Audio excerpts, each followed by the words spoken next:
Thought for the day. Visualization is daydreaming with a purpose. Welcome to 7 Minutes for Yourself. I'm Christina, and I'm so glad you've joined me for what I believe will be 7 of the most enriching minutes of your day. Let's take this time to reconnect with ourselves and improve our well-being. In today's episode of 7 Minutes for Yourself, we are discussing how to reprogram our minds in order to use the power of visualization to our advantage. Have a listen. To change, to truly change, is to think greater than your environment. And every great person in history knew this. Whether it was William Wallace or Mahatma Gandhi or Martin Luther King or Queen Elizabeth I or Joan of Arc, they all had a vision. They all had an idea. Couldn't see it, couldn't smell it, couldn't taste it, couldn't feel it. But it was alive in their mind. It was so alive in their mind that they began to live as if that reality was actually happening now.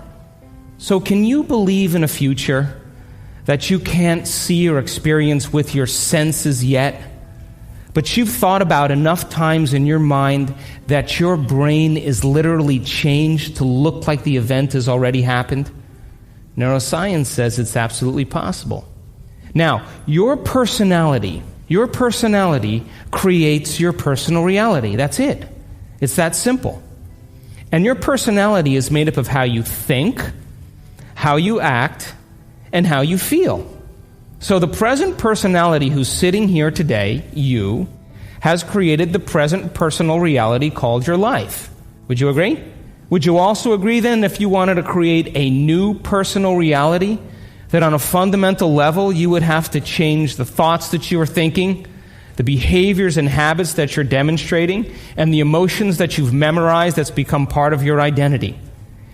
And most people try to create a new personal reality as the same personality, and it never works.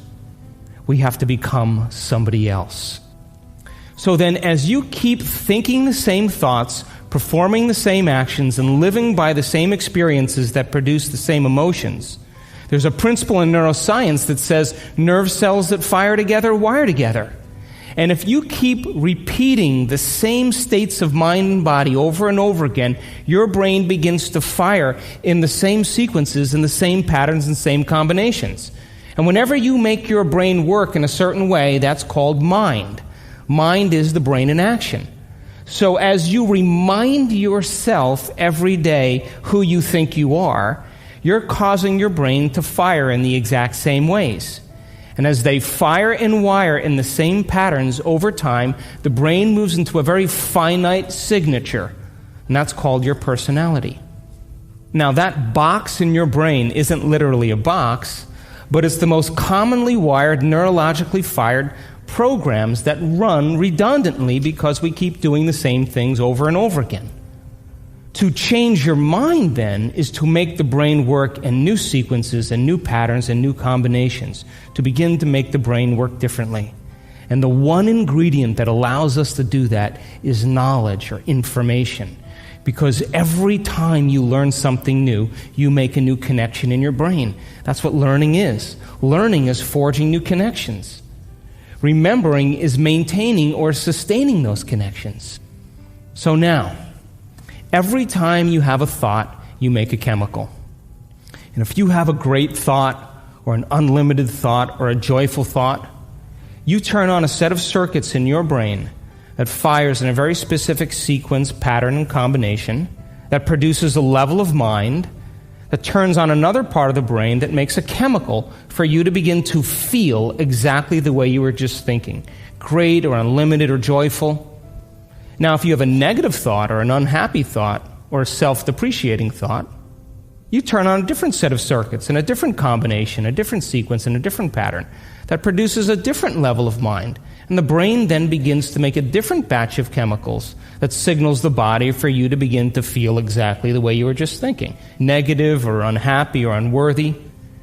So the moment you begin to feel the way you think, because the brain is in constant communication with your body, you begin to think the way you feel, which makes more chemicals for you to feel the way you think, and then you think the way you feel, and then you feel the way you think, and then you think the way you feel. And some people do this for 20 or 30 or 40 years. Now, the redundancy of that cycle over time creates what I call a state of being. And a state of being is when your mind and body are working together, or your thoughts and feelings are aligned to a concept. So thoughts are the language of the brain, and feelings are the language of the body. And as people get caught in this cycle of thinking and feeling and feeling and thinking, over time, they condition their body to memorize that emotion as well as the conscious mind. And whenever the body knows as well as the mind, that's called a habit. A habit is when your body is the mind. Now, 95% of who you are by the time you're 35 years old is a set of memorized behaviors, set of emotional reactions, beliefs, perceptions, attitudes that run just like a computer program. So 5% of your conscious mind begins to work against 95% of what you've memorized. So the person wants to think positively, but they're feeling negatively. They want to create their dream board, and put up their future life, but they feel unworthy. That's mind and body in opposition. We have to recondition the body to a new mind. That concludes today's episode of 7 Minutes for Yourself. Please take a moment to rate and review the show on Apple Podcasts. Today and every day with your kiddo is a gift. Enjoy it. Thanks for tuning in.